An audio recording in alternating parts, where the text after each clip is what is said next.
And we have with us today Chris Wilden, the Director of Training at Strategic Tactical Group. Chris, thanks for being on the show. Thanks for having me. Let's talk a little bit about self-defense. One of the things you need to learn how to do is control the body alarm response. That's your fight or flight mechanism we've talked about so many times before on the show. You don't know how you're going to react unless you understand how you're going to react under these extreme conditions. Because what's occurring, say you're in a situation where an intruder enters your office. Maybe he or she has a gun or some other weapon. You need to realize what's going on inside your brain. Because your brain is almost immediately, even the most primitive parts of your brain are sensing danger. When your brain senses danger, what it's doing is very acutely, it's sending signals down to your adrenal glands. And what happens is your adrenal glands release adrenaline. That gets your heartbeat going. That actually is supposed to increase your mental focus. But as you know, you can become overwhelmed by this, crippled by it. Your brain is also causing your adrenal glands to release cortisol through your hypothalamus to your pituitary. And so this is increasing that sensation of stress that we always talk about. You have to understand, when you're in this situation, it's never going to be the same as when you think about the situation, you're training for it. Too many people get that feeling, that body alarm response, and they freeze. And part of the key to this training is recognizing that that can help you in a defense situation. That body alarm response, it happens for a reason.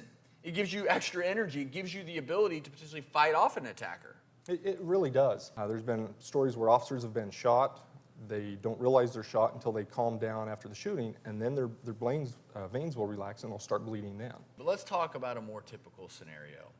And that's the scenario where, maybe as a woman, you're walking down the street and a situation comes about that's a little bit threatening. And actually would love to have an audience volunteer to help us out here. You come up here?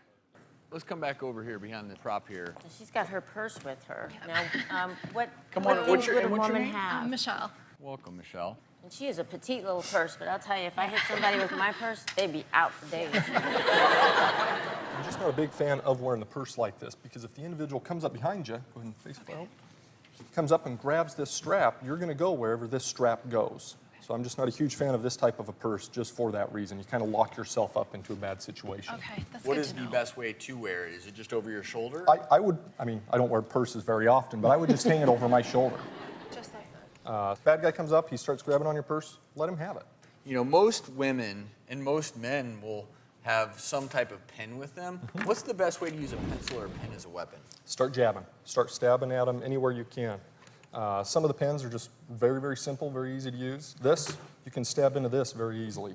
Extend it out, Oh, and wow. you can stab it into someone if you need to. Same thing, chest, arms, something like that to cause them some pain, some damage, for you to be able to escape.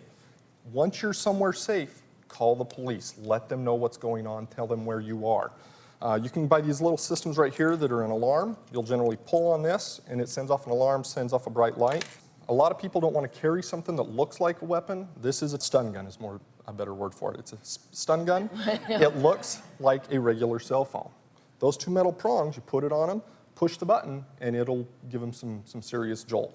You also have a lot of key rings. You can start swinging this at an attacker's face if you need to.